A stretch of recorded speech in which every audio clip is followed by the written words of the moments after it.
संभल का भी संदर्भ है, लेकिन मोहन भागवत जी ने ये कहा कि कब तक मस्जिदों के नीचे मंदिर और शिवालय हम ढूंढते रहेंगे।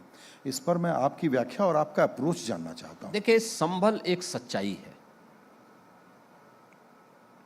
संभल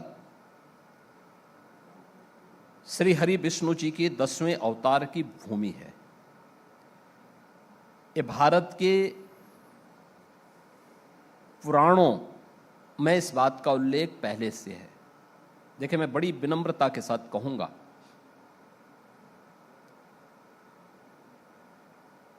संभल की सच्चाई को आपको पुराणों के माध्यम से देखना चाहिए। आपका पुराणों में विश्वास न हो, कोई इस्लाम का अनुयायी है, आईने अकबरी अबुल फजल की इस पुस्तक को वो देख लें। वे स्वयं इस बात को कहते हैं कि मीर बाकी ने 1526 में श्री हरि विष्णु का मंदिर तोड़ करके एक मस्जिद नुमा ढांचा एक खड़ा किया है। उससे पहले पुराणों का जो इतिहास है भारत के अंदर, वह 3500 से लेकर के 5000 वर्षों के बीच का कालखंड का है। पहला महापुराण श्रीमद् भागवत महापुराण है। श्रीमद् भागवत महापुराण श्री कृष्ण द्वैपायन व्यास जी के नेतृत्व में रचा गया था, और उसके उपरांत जो पुराणों की शैली क्या होनी चाहिए, उसकी शब्दावली कैसे होनी चाहिए, ये आधारशिला उन्होंने रखी। उसी में 18 पुराण बने, 18 उपपुराण बने। कई पुराणों में इस बात का उल्लेख है कि कब श्री विष्णु का 10वां अवतार होना है, और भूमि संभल है। मैं पूछना चाहता हूं, मीर बाकी ने 1526 में क्यों उस मंदिर को तोड़ा? क्यों तोड़ा?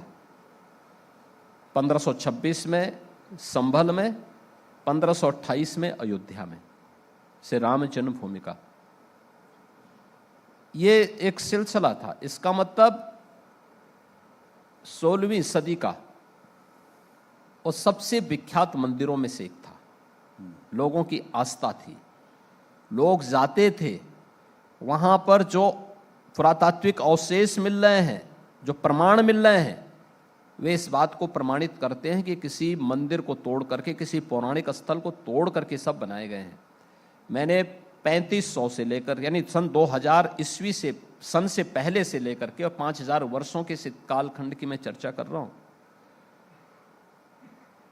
इस्लाम का उदय हुए 1400 वर्षों का इतिहास है, उससे पुराना नहीं है। पुराणों का इतिहास उससे भी 2000 वर्ष पुराना है। तो आप किसकी चर्चा करना चाहते हैं? सरदेव सरसंघ चालक जी ने इसी बात को कहा कि सस्ती लोकप्रियता के लिए जिसकी मर्जी आ रही है वो जाकर के एक पीआईएल कर रहा है। ये क्या तरीका है भाई? आप उन मुद्दों को उठाइए जिसमें वास्तविकता है। सत्य को आप अधिक दिनों तक धूल से ढक नहीं सकते। सत्य सामने आएगा और अपना सही रूप जरूर दिखाएगा। संभल वही सही रूप दिखाई दे रहा है, और संभल उसी दिशा में आगे बढ़ रहा है।